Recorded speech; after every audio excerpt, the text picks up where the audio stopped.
might have gained effective communication skills and learned strategies on how to give and receive feedback. And still, you find yourself facing recurring and stressful conflicts every day at work and at home. And why that? Because when you learn a strategy and how to apply a strategy, you work on a surface level and you don't go deep into the root causes. In this brief video, I'll cover 3 topics. First, how we usually generate a conflict, how we usually deal with it and resolve a conflict, and what changes when you train your brain in managing and resolving a conflict. First, how a conflict is created. Please think specifically about a conflict that you've been dealing with recently and that you particularly feel stuck in. You have it? Okay. If you observe it from the distance, you may see the structure that this conflict, as every conflict, has. There are 2 or more people, let's say 2 persons, and each of them has his or her position.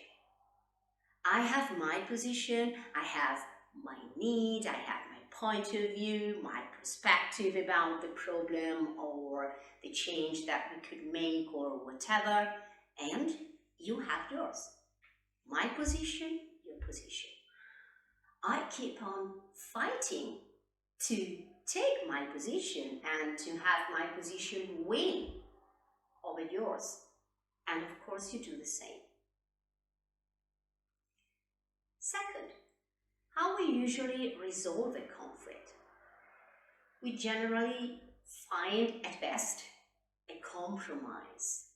That means that I give up part of my position and you give up part of your position. And maybe what we give up is something important to each of us. But that's the way we are used to do it. And so we find a compromise, and sometimes this compromising leads to resentment and it erodes trust in the relationship. What changes when we train our brain? When we train our brain, first of all, we become able to intercept the saboteurs.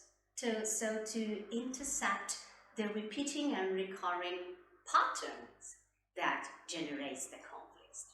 We see it from the distance. We see that I have my position, you have your position, and we choose to activate, because we've been trained to, we choose to activate another region of our brain. And from that space,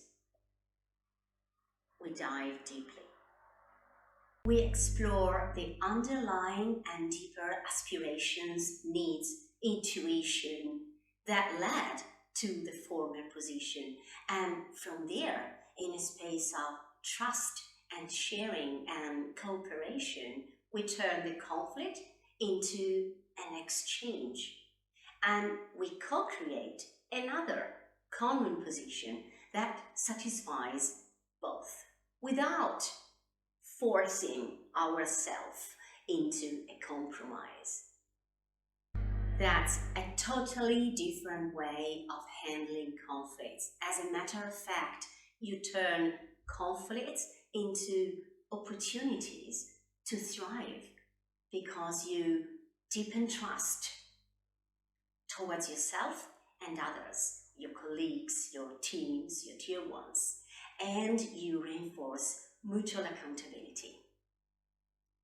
So be daring, be curious, take your first step, make the test of the saboteurs and unmask them.